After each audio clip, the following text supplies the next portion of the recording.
Assalamualaikum warahmatullahi wabarakatuh. Hari ini kita akan mempelajari tentang schizophrenia spectrum and other psychotic disorder. Skizofrenia berasal dari kata skistos yang artinya terpecah dan phren yang artinya otak atau pikiran terbelah. Maksudnya, terbelahnya hubungan normal antara persepsi, pikiran, perilaku, dan emosi serta kontak dengan realita.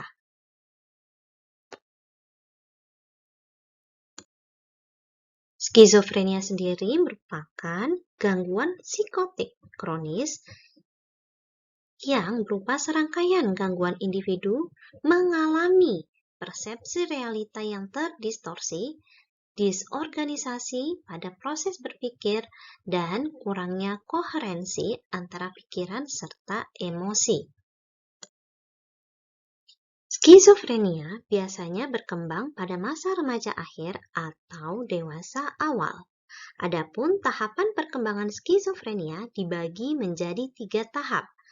Yang pertama adalah fase prodromal, yaitu proses kemunduran yang bertahap, ditandai dengan gejala yang samar dan melibatkan pikiran yang tidak biasa, hilangnya minat pada aktivitas sosial, dan meningkatnya kesulitan individu untuk memenuhi tanggung jawab hidupnya.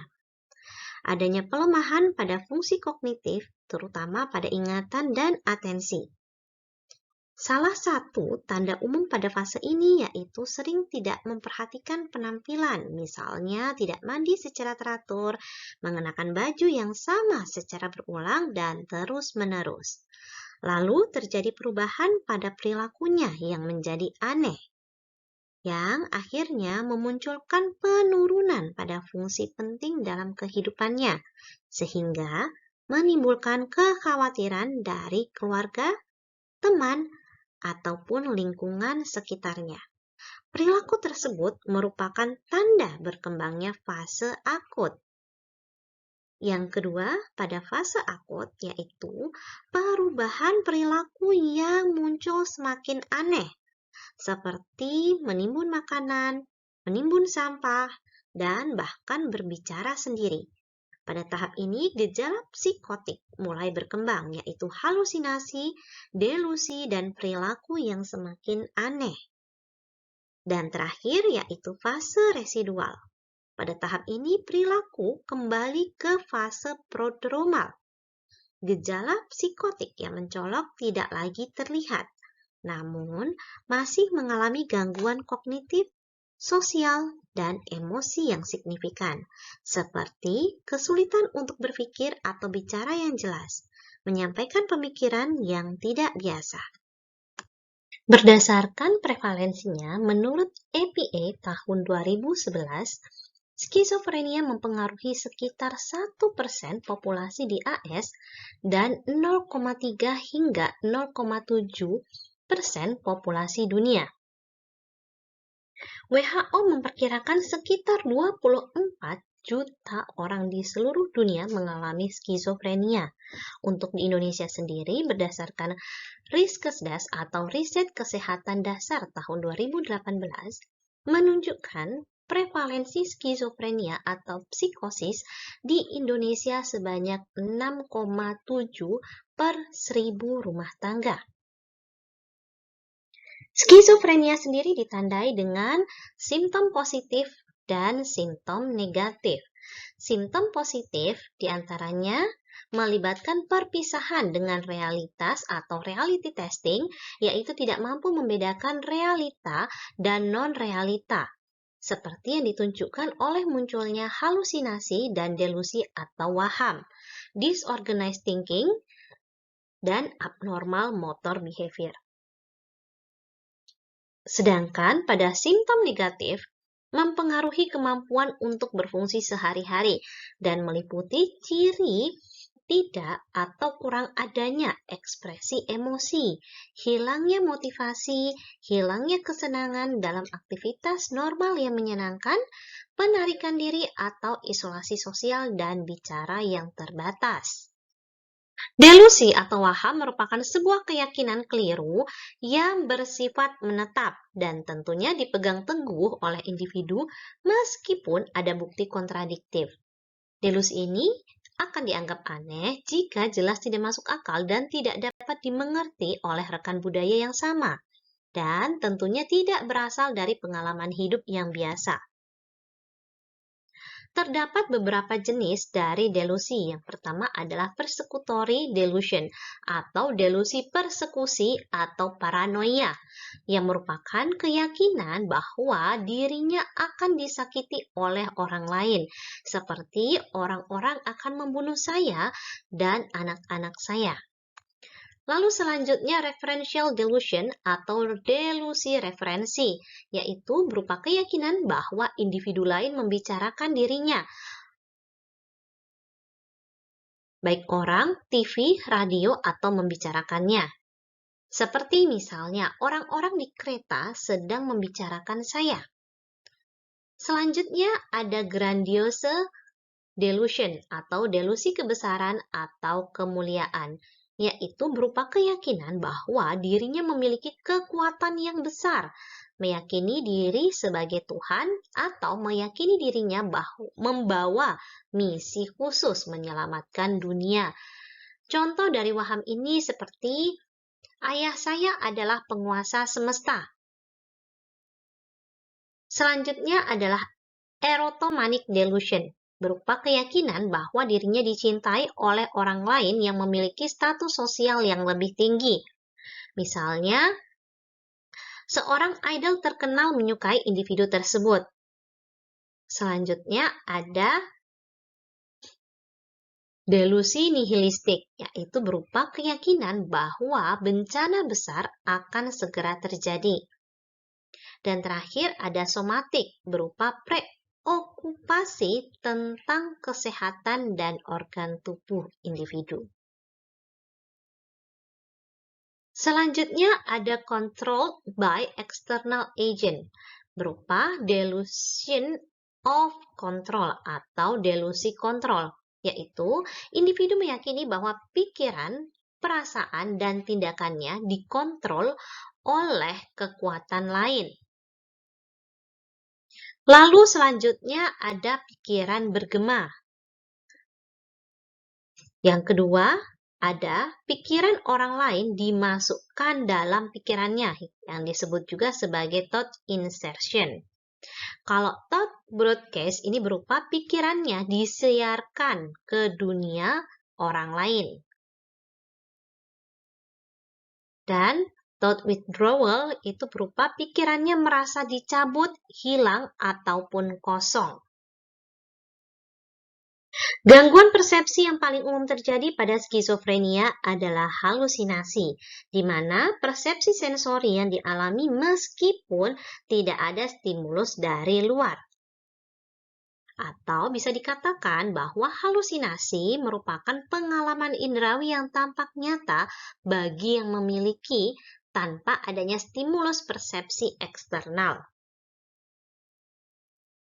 Halusinasi meliputi halusinasi dengar, halusinasi visual, halusinasi taktil seperti sensasi geli, tersetrum atau terbakar, halusinasi olfaktoris, membau, dan halusinasi gustatori atau pengecapan.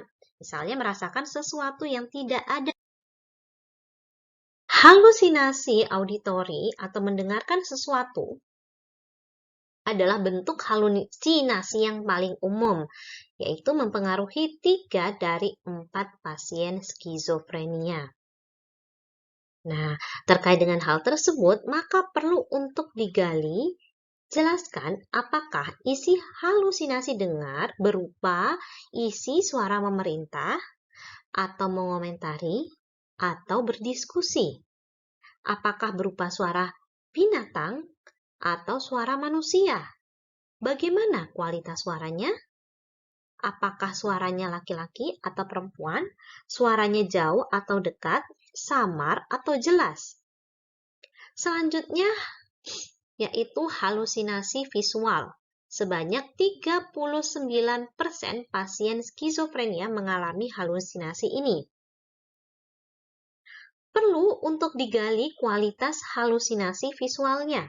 Apakah gambarnya jelas atau kabur, berwarna ataukah hitam putih?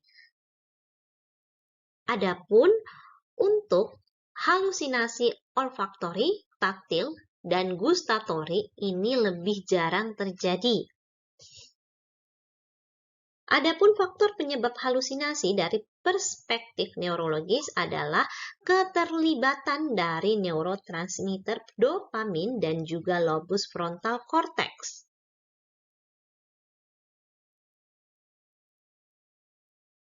Disorganized thinking or speech merupakan manifestasi eksternal dari gangguan bentuk pikir. Orang dengan skizofrenia cenderung berpikir tidak teratur dan tidak logis.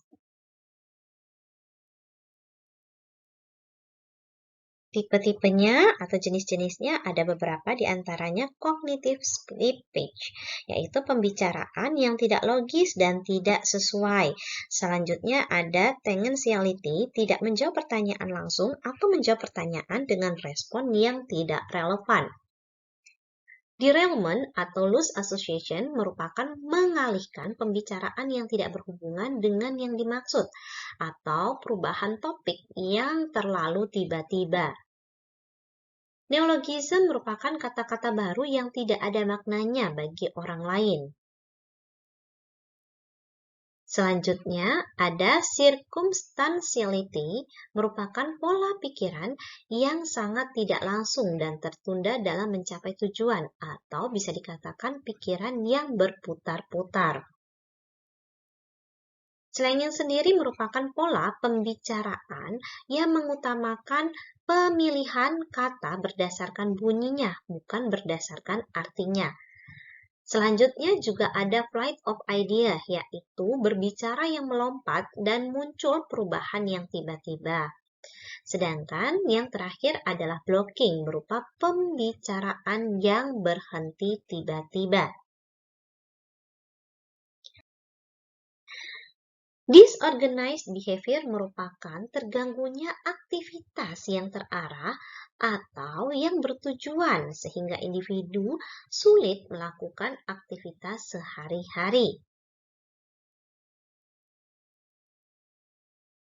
Adapun beberapa jenisnya diantaranya berupa katatonia. Perilaku katatonia merupakan penurunan aktivitas. Negativism merupakan menolak instruksi. Mutism menolak untuk berbicara. Dan yang terakhir, stupor merupakan keadaan kurangnya aktivitas psikomotorik, mempertahankan kekakuan, memunculkan postur yang aneh, termasuk kurangnya verbal, motorik, dan gerakan berulang-ulang.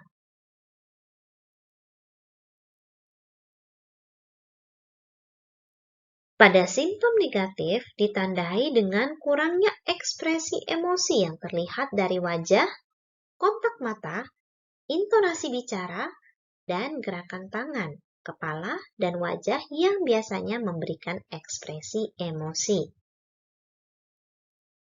Ekspresinya tidak berubah, tidak ada gerakan yang spontan, kurangnya kontak mata, bersikap apatis, suara yang cenderung monoton, dan volumenya pelan.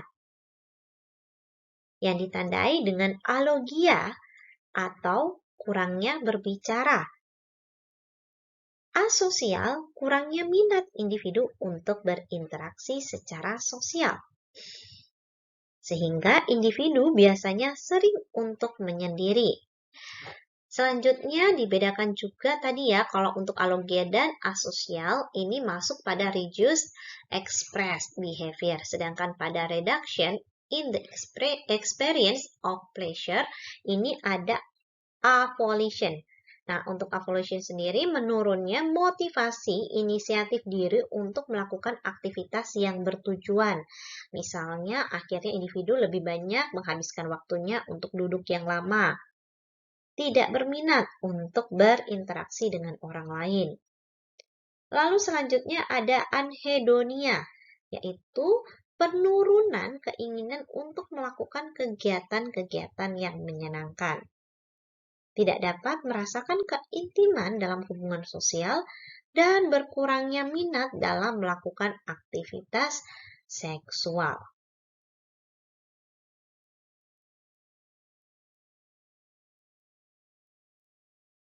Adapun jenis-jenis dari skizofrenia spektrum di sini ada pada DSM-5 ada skizoafektif, skizofreniform, delusional, dan brief psychotic. Kita mulai dari skizofrenia. Pada kriteria A menunjukkan adanya 2 atau lebih dari masing-masing ada untuk waktu setidaknya 1 bulan. Ya, jadi minimal untuk durasinya adalah 1 bulan. Setidaknya salah satu dari nomor 1, 2, atau 3 harus ada, berupa delusi, halusinasi, bicara tidak terorganisir, perilaku yang tidak terorganisir, ataupun simptom negatif. Pada kriteria B, tingkat fungsi di 1 atau lebih area utama berada jauh di bawah tingkat yang dicapai sebelum onset, baik itu pada pekerjaan, hubungan interpersonal, ataupun rawat diri.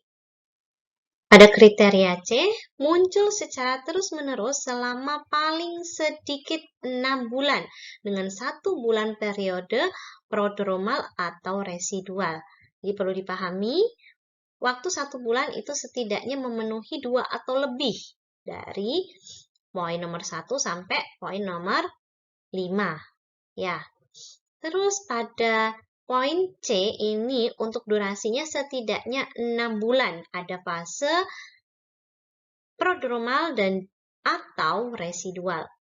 Dan telah mengesampingkan gangguan skizoafektif atau depresi ataupun bipolar tidak disebabkan oleh efek fisiologi suatu zat dan tidak ada riwayat spektrum autism atau gangguan komunikasi pada onset kanak-kanak.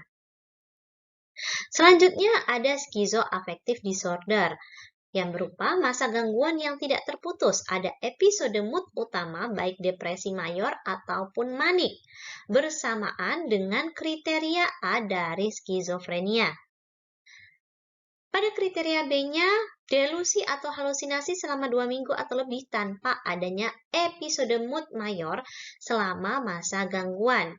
Dan simptom yang memenuhi kriteria episode mood utama hadir untuk sebagian besar durasi total bagian aktif dan residual dan tentunya bukan merupakan pengaruh dari suatu zat.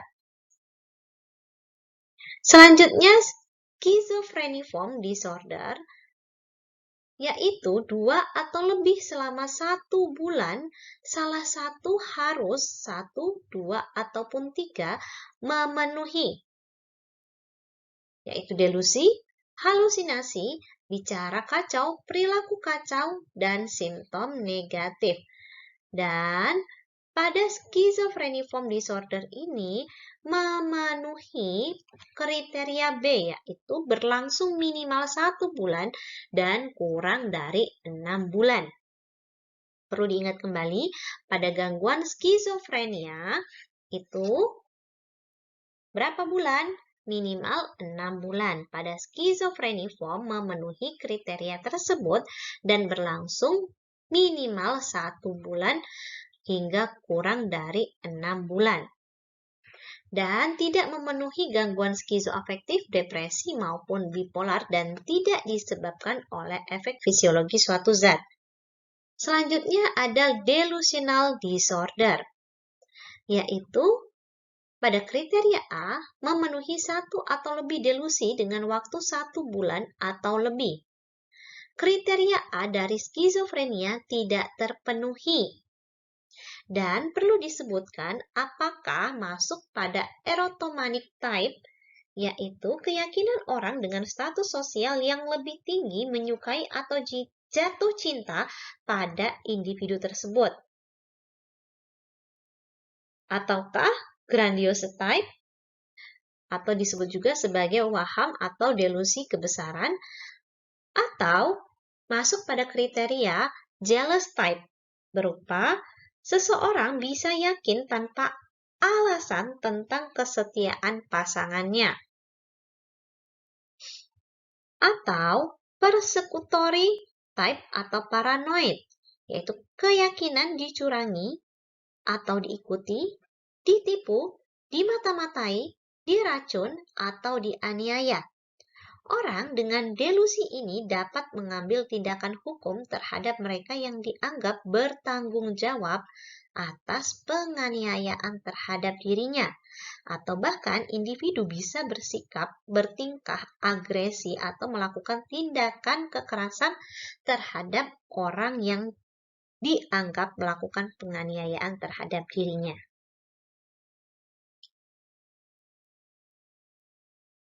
Ataukah pada somatic type, yaitu individu dengan delusi ini percaya bahwa ada bau yang tidak enak berasal dari tubuhnya, atau misalnya adanya parasit internal yang ada di dalam tubuhnya. Atau bisa juga pada mixed type, yaitu lebih dari satu tipe tanpa tema dominan yang tunggal. Pada brief psychotic disorder memenuhi satu atau lebih gejala, salah satu harus memenuhi gejala A dari skizofrenia.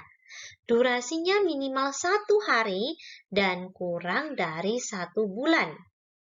Dan kembali pulih tanpa tingkat fungsi premorbid.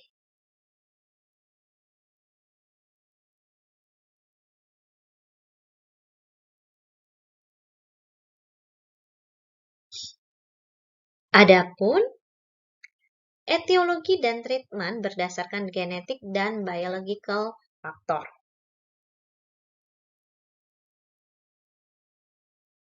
Bahwa faktor genetik ini berperan sebagai faktor resiko dalam terbentuknya gangguan psikotik dan juga skizofrenia, khususnya pada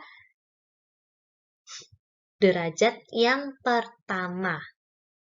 Bayi kembar identik juga beresiko untuk mengalami gangguan skizofrenia dan juga adanya paparan-paparan pada masa prenatal, misalnya terjadi infeksi virus, kurangnya nutrisi, dan juga stres pada masa kehamilan. Untuk pengobatannya sendiri bisa menggunakan antipsikotik yang terdiri dari 2, yaitu tipikal dan atipikal. Untuk tipikal ini untuk antipsikotik generasi pertama, dan atipikal ini antipsikotik untuk obat-obatan dengan generasi kedua. Nah, untuk generasi kedua ini dianggap lebih aman gitu ya, pengobatan obat-obatannya ini lebih aman dibandingkan yang jenis tipikal seperti itu. Nah, pada gambar ini menunjukkan resiko rata-rata mengembangkan skizofrenia. Nah, di sini terlihat bahwa pada generasi derajat pertama ini mereka akan lebih beresiko mengembangkan skizofrenia. Derajat pertama ini pada warna biru muda. Diikuti dengan 25% dari faktor genetik khususnya pada generasi yang tingkat derajat kedua. Seperti itu.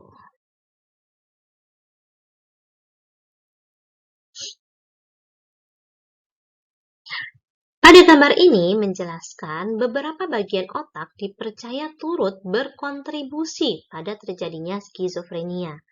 Pada bagian-bagian dari sistem limbik ini tentunya memainkan peranan penting di dalam regulasi emosi maupun integrasi kognisi dan juga emosi.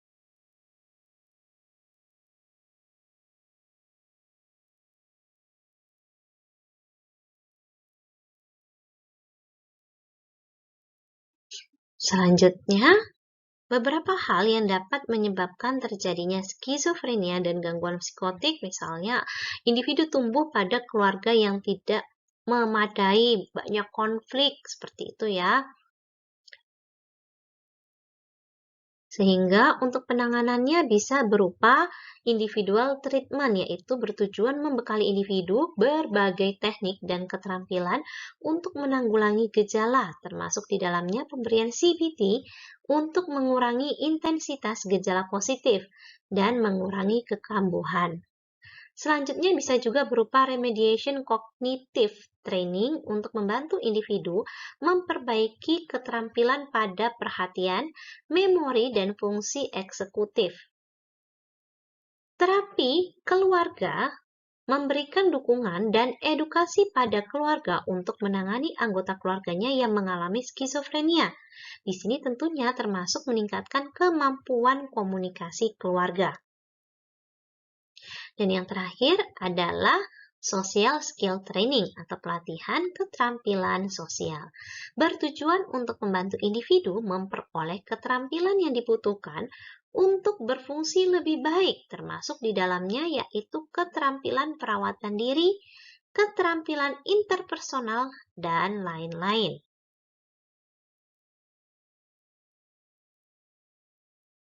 Pada diatesis stress model di sini memandang perkembangan skizofrenia sebagai interaksi atau kombinasi dari diatesis atau predisposisi dari adanya faktor genetik dan faktor kehidupan individu termasuk lingkungannya yang akhirnya menyebabkan atau menjadi stresor bagi individu sehingga akhirnya individu mengembangkan gejala psikotik ataupun skizofrenia. Demikian materi kita terkait dengan skizofrenia spektrum and psychotic related disorder. Sampai ketemu lagi di minggu depan. Jika ada yang ingin ditanyakan, silahkan bisa dituliskan di kolom komentar. Terima kasih.